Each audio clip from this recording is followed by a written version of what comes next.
Welcome to Permission to Breathe, a transformative podcast dedicated to providing a safe space where you can inhale deeply and exhale freely while embracing your grief journey unapologetically. I am your host, Dr. Tammy Isaac, a spiritual practitioner, grief advocate and educator, author, and your guide on this journey through grief. This space was born out of the understanding that grief is not just an event, it's a lifelong unfolding. It's layered, it's complex, and often it's silence. And here is where we disrupt the silence. We will talk about the grief that lingers after the food stops arriving at your door, the grief that remains when no one calls and no one comes by to check on you, the grief that's complicated, the grief that's ancestral, the grief that lives in your body long before it ever reaches your tears. Every episode, we honor the humanity of grief, the anger, the confusion, the numbness, the longing, and we do so without apology.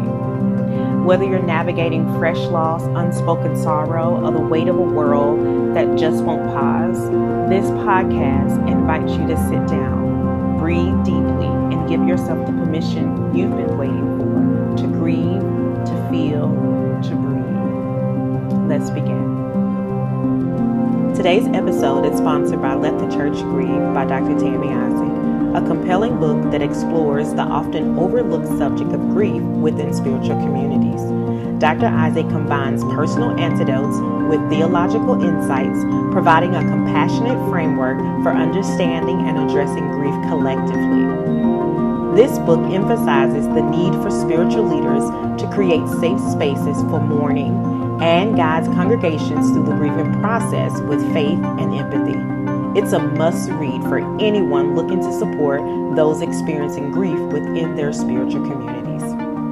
Grab your copy of Let the Church Grieve at www.drtammyisaac.com today and begin the journey towards healing and growth. Now back to our show. Welcome to the Permission to Breathe podcast, a sanctuary where you can inhale deeply and exhale freely, embracing your grief journey unapologetically. I'm your host, Dr. Tammy Isaac, a spiritual practitioner, grief advocate and educator, and author. Today, we are continuing our two-part series on understanding death and dying. In part one, we talked about why death can be so difficult to discuss, how the goals of care may change when cure is no longer possible, and some of the physical changes that may occur as the body approaches death. We also discuss withdrawal, decreased appetites, weakness, changes in breathing, restlessness, and reduced responsiveness. In addition to, we also talked about how we need to consider the importance of asking a person who is nearing the end of life a question that can help guide their care. And that question is, what matters most to you? Now, in part two, we are moving beyond what happens physically to explore what may be happening emotionally, relationally, culturally, and spiritually. Because dying does not only affect the body, it can change how a person really sees themselves. It alters family roles, and it can also bring fear and sadness and anger and all this uncertainty and questions about meaning and the life that they lived. It can also awaken concerns about unfinished conversations, fractured relationships, spiritual beliefs, any types of family traditions, and the legacy a person that they hope to leave behind. Now, grief does not always begin after someone dies, okay? Sometimes grief begins when the diagnosis is given. Sometimes it begins when the body can no longer do what it once did. And then sometimes it begins when independence is lost, when roles begin to change, or when a person realizes that the future they imagine no longer is possible. The person who is dying may grieve their strength, their identity, their privacy, their independence, and the experience they will not live to see. Family members may also begin to grieve while their loved one is still physically present. A spouse may become now a caregiver, and then an adult child may begin making decisions for the parents, and family members may find themselves saying goodbye in small ways long before the final breath is ever taken. And this is often what we call anticipatory grief. But it does not always feel like people expect grief to feel.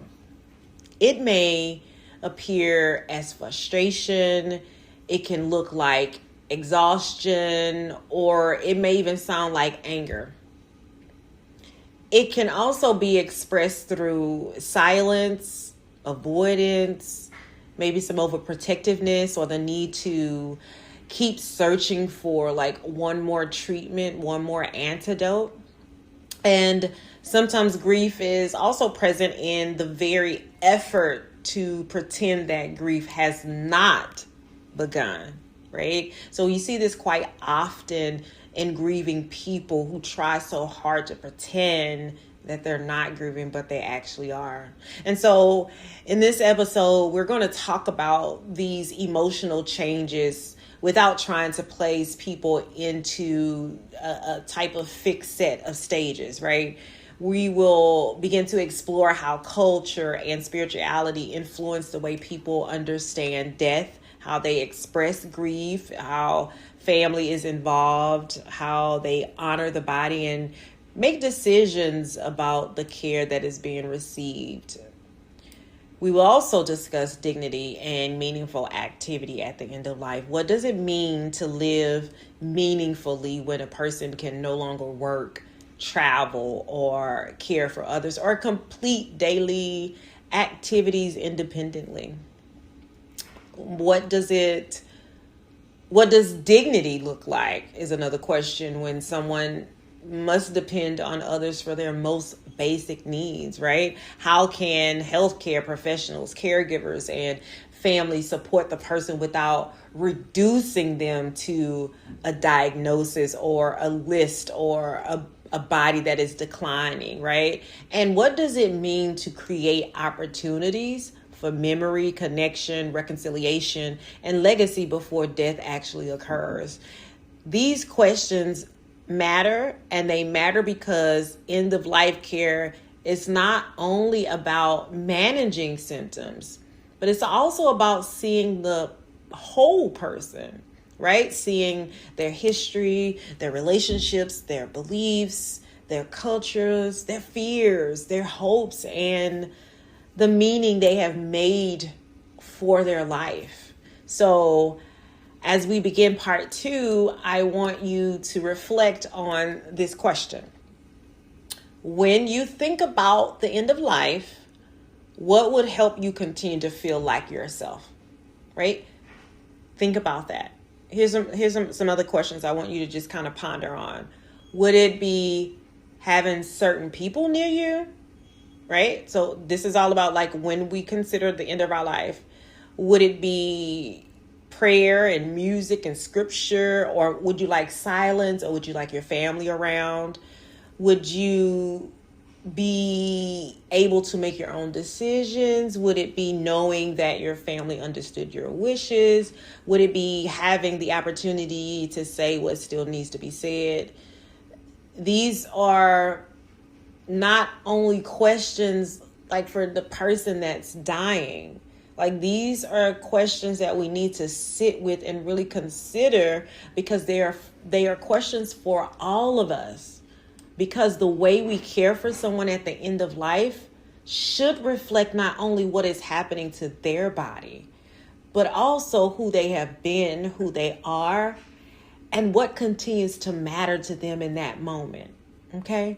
So I want each of you to take a deep breath with me. Right? And I want you to give yourself permission to remain present throughout this conversation. Let's begin. Grief is often understood as something that begins after a person dies, but grief can begin much earlier. It may begin when a diagnosis changes the direction of someone's life, when treatment stops working, or when a person realizes that the future they imagine may no longer be possible. This is often called anticipatory grief. Now, anticipatory grief is the grief that is connected to losses that are already happening and losses that people know may still come. It can affect the person who is dying, their family, and also those who are caring for them. The dying person may grieve the loss of strength and mobility, interdependence, privacy, and familiar roles. And someone who has always cared for others may now need help with their most basic needs. And a person who once made decisions for the family may now depend on others to speak on their behalf. And these changes can raise difficult questions, right? So questions like, who am I when I no longer can do what I once did, right? Am I becoming a burden? Which is a huge one for many people that I get to engage with that are sick. How will people I love manage without me, right? These are people who have been stakeholders in the family. These are the matriarchs, right? And then here's the other thing. Will I be remembered? The person asking these questions may also grieve the future they expected to have. They may think about birthdays and graduations, anniversaries, and just ordinary moments that they may not live to see. And family members may be grieving as well alongside the patient, right? They may watch someone they love become weaker and feel as though they are losing parts of the relationship before the death occurs. Some people may even say that they feel like they're losing part of themselves as they watch their loved one die, right? A spouse may become a caregiver, and an adult may begin making decisions for the parents, and the family members may find themselves adjusting to change that they never really wanted. And the grief does not always appear as sadness. It may appear as anger, exhaustion, silence, or impatience at times, right? It may show up as a need to keep searching for maybe another treatment or another answer. It may also appear as avoidance, because speaking honestly about death can really feel like surrender, right? And sometimes the dying person knows what is happening, but the family is afraid to talk about it. Sometimes the family understands what is happening, but they do not want to upset the dying person. Everyone may be trying to protect one another while no one feels free to say what they are carrying, right? And this is also something very familiar that you often see in hospital rooms when diagnoses are given, and they want to tell the staff, when you go in, don't say hospice, or don't say this, or, the patient doesn't know that, or we don't want them to know, or when a certain family member comes in, we don't want to say this. And everybody's trying to protect everybody. Or even there are times when the patient was like, don't tell my daughter when they come in, or don't tell my husband. It's like everybody is concerned about the other person, but nobody is feeling free enough to really say exactly what it is that they're experiencing. And, when you have honest conversation, it can create space for people to speak without forcing them to accept more than they are actually ready to face, right? So when we think about, we can ask questions like, what has been the hardest part of this change, right? Or what are you most concerned about? Another question could be, what are you hoping for? Is there something you want your family to understand? These questions do not require us to solve the grief, but instead they invite us to listen, right? And so when we think about the 5 stages of grief, which are grief, denial, anger, bargaining, depression, and acceptance, they are often used to describe emotional responses to death and dying. And they can help us recognize some of what a person may be experiencing, but they should not be treated as a set of steps that everyone must complete, right? So I do want to make known that the stages of grief by Elizabeth Kubler-Ross are initially created as the stages of dying. She did study on patients who were dying. These were familiar emotions that everyone was experiencing. And so she just adapted these emotions to grief because she realized that these were some of the same things that people were experiencing in grief as well. And so when we think about these emotions, they are not linear, is what she explains in her book. They're not linear. These are some things that you can go through. You can circle through them. You can go from one to the other, right? So a person may feel anger and acceptance on the same day, right? They may acknowledge that death is approaching and still hope for more another time, right? And then they may feel sadness without losing their faith. And they may never experience every stage, right? So you can feel different ways from moment to moment, from day to day, right? So grief does not move in a straight line. It is not linear. And acceptance does not mean a person is no longer afraid or no longer sorrowful. It just simply means they are beginning to acknowledge what is actually happening, right? Our role is not to decide what stage someone is in, but our role really is to listen for what they are expressing at the time and what are they afraid of losing, what still gives them life and meaning right now, or what do they need others to understand about them or about what's happening to them in this experience, right? Also, when grief begins before death, people need room to be honest, right? We need this space to create honesty and have these honest conversations. They should not have to remain positive or appear strong or keep fighting simply just to make everyone else comfortable, right? They just may need permission to be afraid, permission to be angry, permission to hope, permission to rest, and maybe some permission to grieve what is actually changing in their lives. Now, culture and spirituality also shape the way people can understand death, express grief, and involve family and make decisions at the end of life. And there is no single way to die, and there is no single way to grieve. For some people, death is understood as a homegoing, and for others, it is a return to God or a transition, a release, or part of a larger spiritual journey.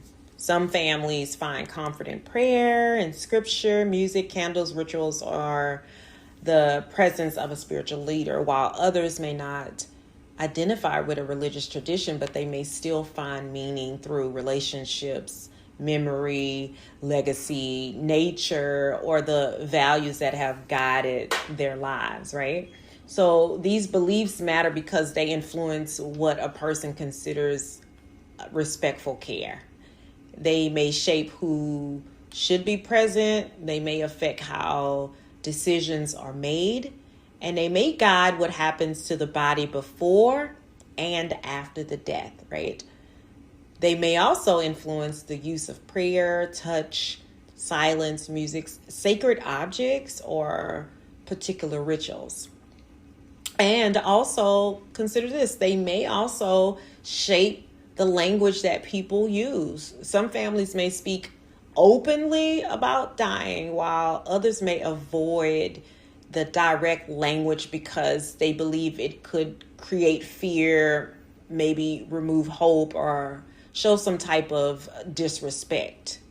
Now, there are some people who want the entire family involved in decisions, and then there are others who place greater importance on an individual. Like there's somebody who's been chosen to make the decisions. There may be somebody like in the family, there's a particular person who's chosen in the family to be able to speak, to make decisions that could be based on whatever their culture background says who that person be. Should it be the older brother? Should it be the mother? Should it be the father? Or it's just somebody that they trusted and chose to be that particular person. So there are also families who may express grief openly through crying, maybe wailing, prayer, singing, and gathering in large numbers, while others may value quietness, privacy, and emotional restraint. And none of these, let me say, responses should automatically be treated as excessive, inappropriate, detached, uncaring, right? Because culture influences how grief is expressed, but culture does not determine every person's response, okay? So two people from the same faith tradition, family, or community may have very different wishes. And this is why culture humility matters, okay? When we think about culture humility, what we are saying is that we do not assume we already know what someone believes or need. We do not assume. We ask, we listen, we allow the person and family to tell us what matters to them, okay? And now when we think about healthcare professionals and caregivers, simply need to ask questions as well. They need to ask questions like, are these customs or rituals are there customs or rituals you would like to honor? You could ask them, is there anybody who needs to be involved in this decision? Maybe are there spiritual practices that are important to you right now? You could ask, is there anything we should avoid? Would you like a chaplain or any other spiritual leader contacted? These are questions that communicate respect. They also help prevent the person from being reduced to a diagnosis or treated according to assumptions, okay? Now, spiritual concerns may become more visible as death approaches. A person may begin asking questions about meaning. So you may hear questions like, why is this happening? What has my life meant? Have I made peace with the people I love? Is God with me, right? What happens after death? Have I done enough, or have I done something wrong? I've had people ask me, has my life been that bad? Have I been that bad of a person that God will allow this to happen to me? And when you hear these questions, you must realize that these questions are not always requests for answers, right? Because sometimes you feel the need to answer these questions in a way that will bring the person comfort, because we're trying to solve something. We want to make something right. It's going back. We're trying to be curative, right? Sometimes they are just questions that are invitations for us to listen. Okay. A person may need space just to express their doubt and their anger and their fear, maybe some regrets, right? Or maybe hope, without you correcting them. Maybe they just need prayer or silence. Maybe they just need to tell their story out loud.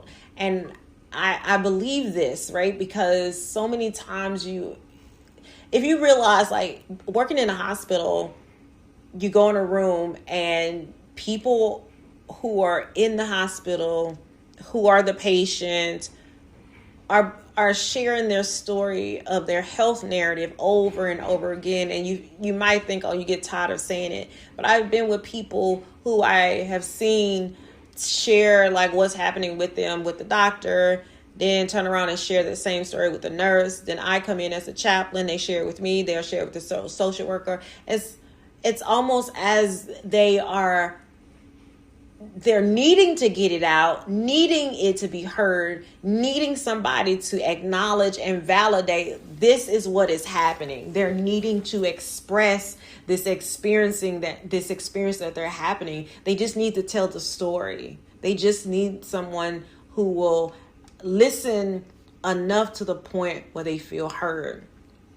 Right? And another thing is they may need help also connecting with a faith community. So a lot of times, especially in hospice, I would do that with older patients who no longer could go to church, haven't been to church in so long, but they were like pillars in the church, and they were mothers or deacons in the church. And now that they can't go, they don't get to see anybody from the church. Maybe the church is not connecting with them. I've had stories where, it's a different pastor now, so that pastor doesn't have like a rich connection with them like the one who had before. And so a lot of times I would be calling their home church to say, hey, such and such wanted me to call you to let you know that they've been out sick and they really wanted to be there. And they are warning their faith community to know that they're not just not coming, that there is actually something wrong. They want to be put on the sick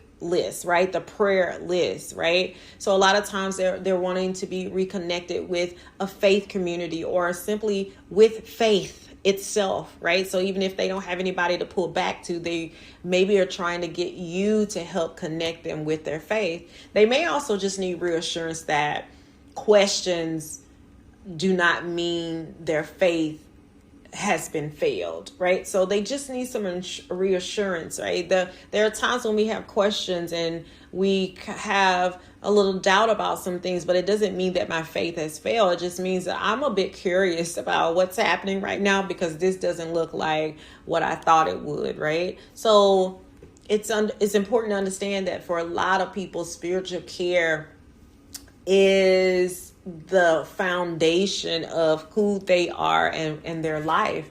And another thing to know is that spiritual care should not be forced.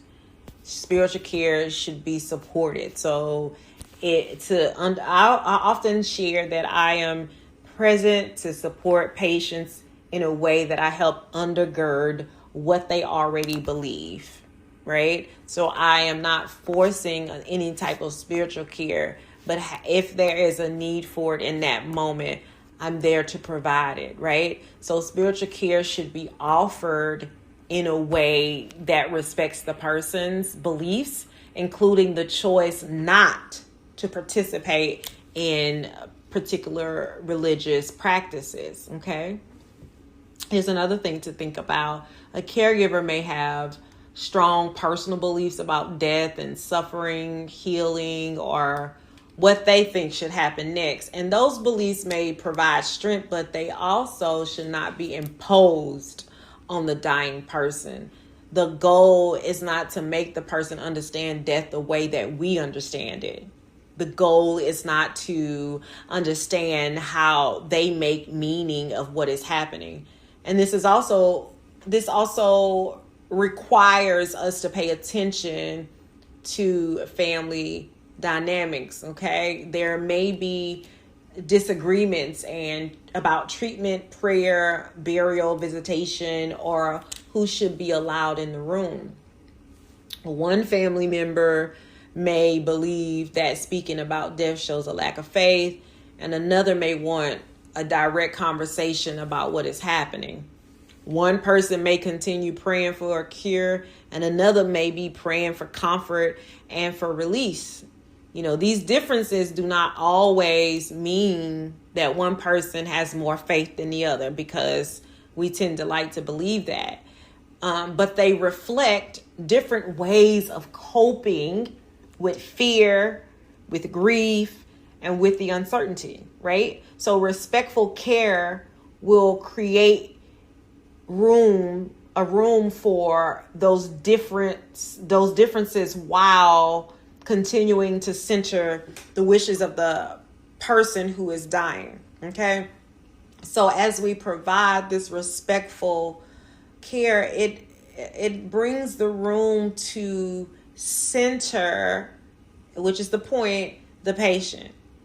Okay, we acknowledge, we validate that each person has these different experiences and expectations, while also remembering that the patient has autonomy. If they're still cognitive and able to make decisions, then we need to be able to hear that patient out. And sometimes the patient is not wanting to hurt or insult family members and friends, and so they won't say anything. And a lot of times I try to provide a space where it's just me and the patient.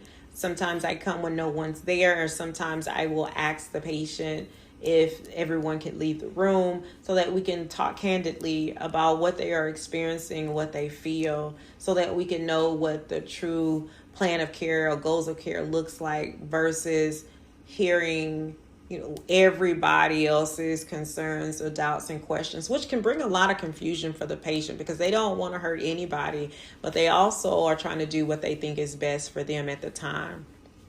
Now, when we think about culture and spirituality, those both can become sources of comfort, identity, and connection at the end of life, right? So they can help people make sense of suffering. They can provide language when ordinary words are not enough. They can remind families that they belong to a story larger than the present moment. And they can also create rituals that help people express what they cannot easily explain at the time. But we should never assume that a ritual, belief, or practice matters simply because of someone's race, religion, or background, right? So the most important practice is to what? Ask. We are to ask what is important to you. We are to ask what brings them comfort. We need to ask who should be here with you and how we can honor what you believe. So when we ask those questions, what we do is we are communicating. We communicate that the person's life, their faith, culture, and values, that they still matter. And that is part of preserving dignity at the end of life. As a person approaches the end of life, their abilities may change. They may no longer be able to work, drive, cook, bathe independently, attend church, care for family, or participate in the routines that once shaped their daily lives. And these losses can affect more than the physical function, but they can affect the person's identity. Someone may begin to wonder who they are when they can no longer do the things that they want, that once gave them life, structure, and meaning.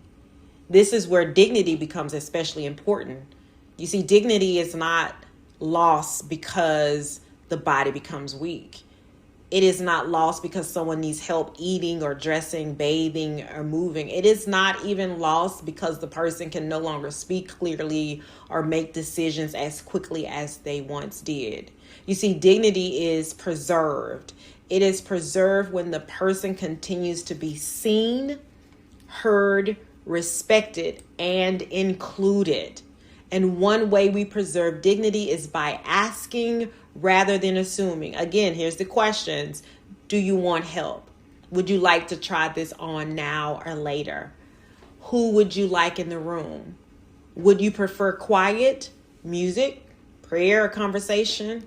Is there anything you still want to do today, right? These questions may seem small, but they return a measure of choice to someone who may feel that many choices have already been taken away from them.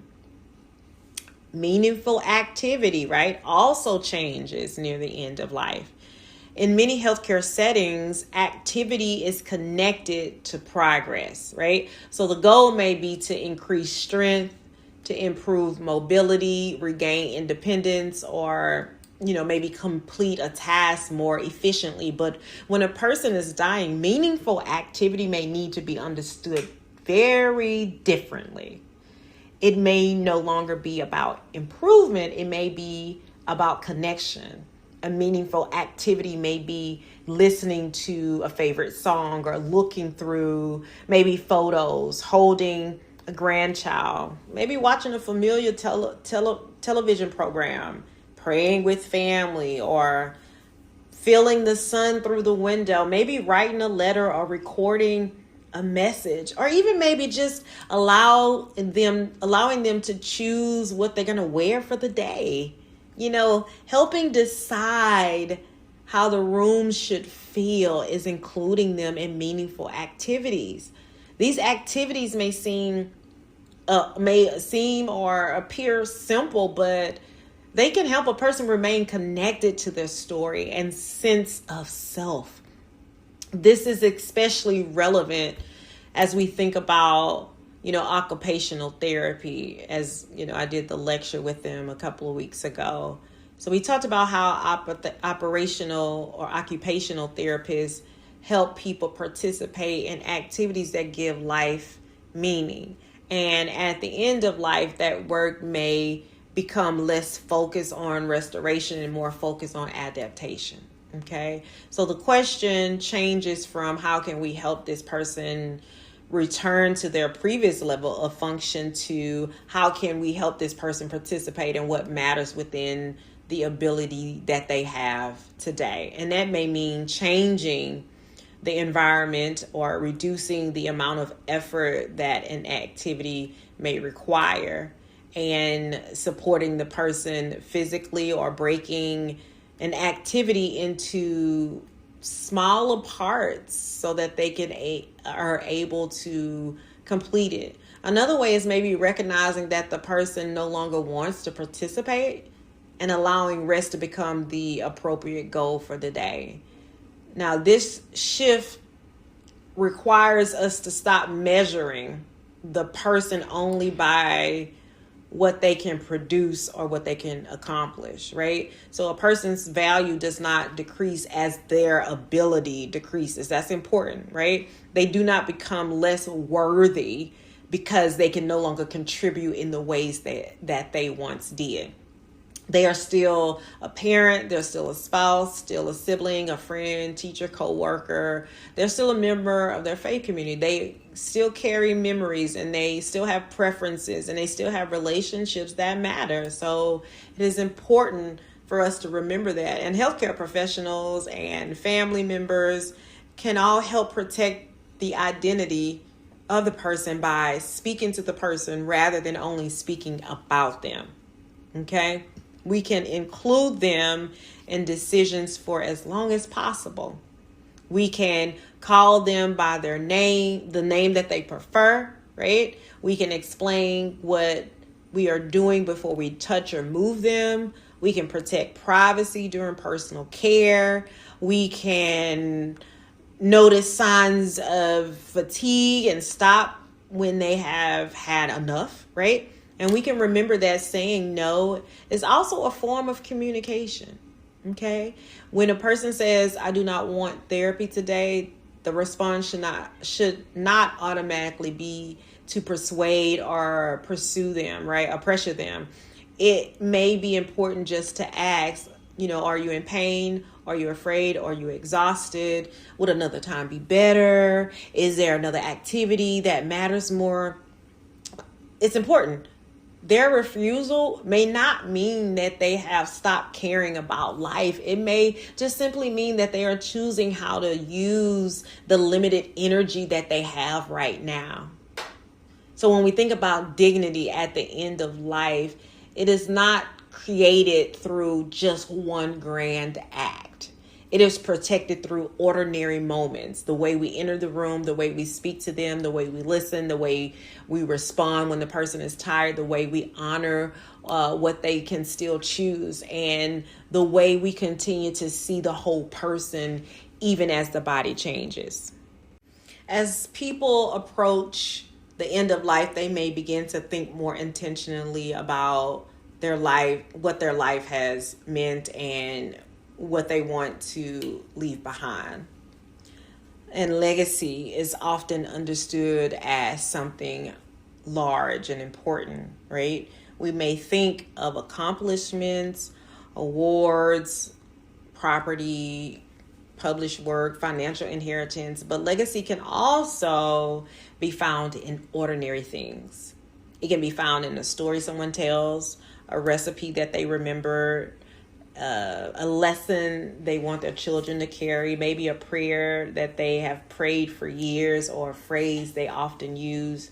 It can also be a family tradition, a way of showing love, maybe a memory that still makes everybody laugh. We love a good story.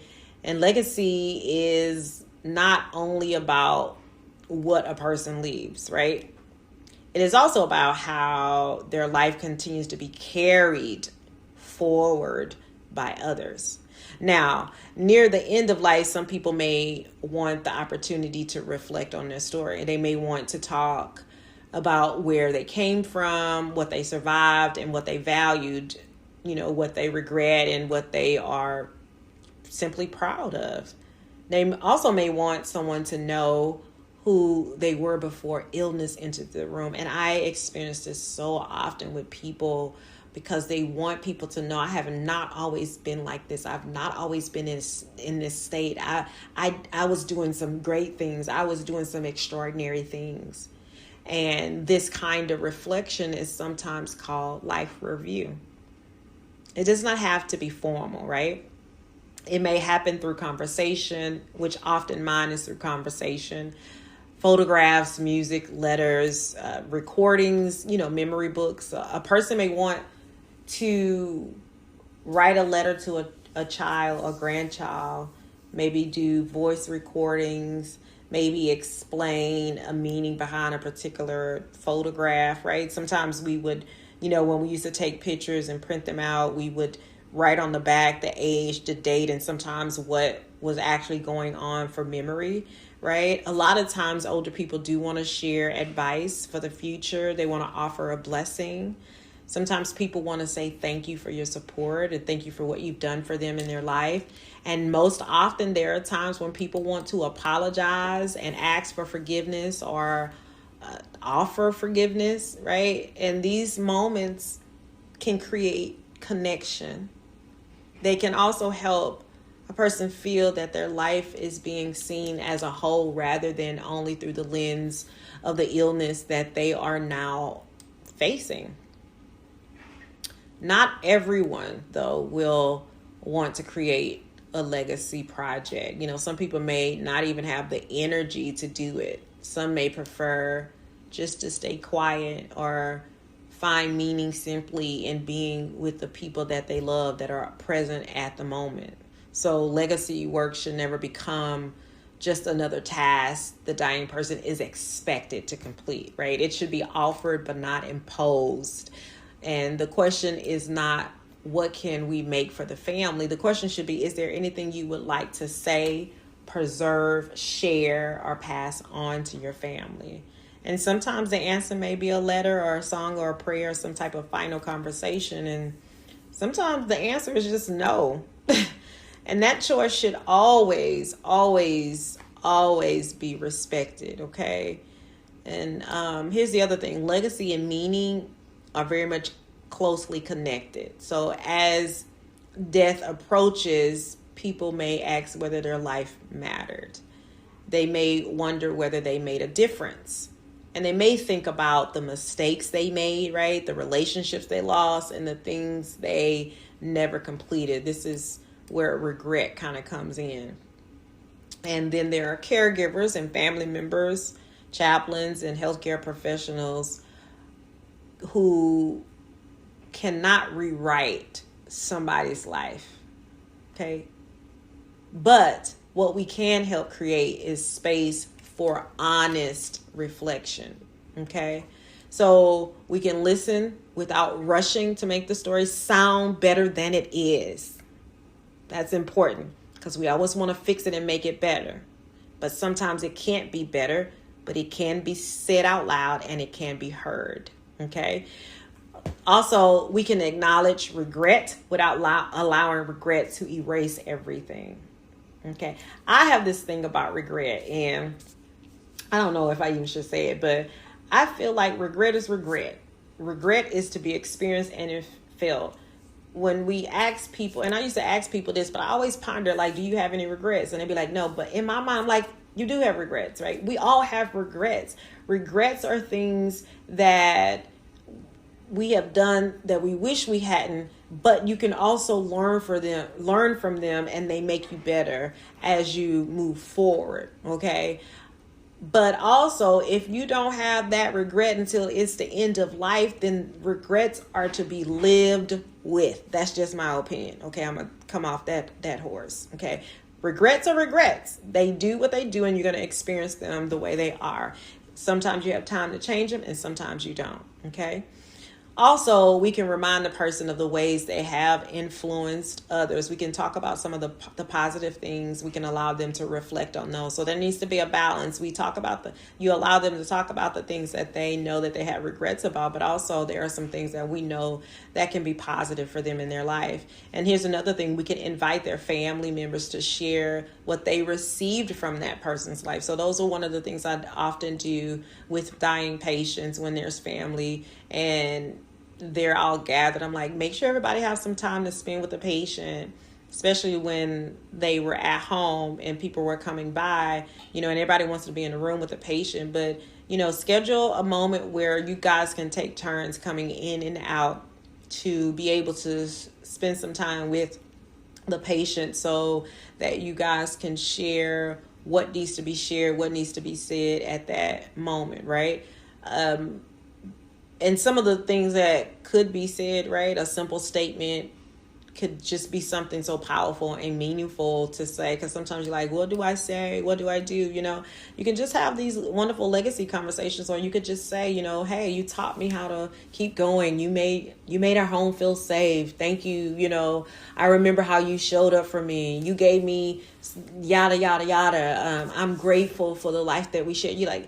These words really can help a person hear the impact of their life while they are still present to receive it, right? Because at the end of life, as they're approaching death, there are some questions. They may not tell you that. There are some questions about, what did my life mean? And this is something quite often that I've heard spending time alone with patients that are dying, okay?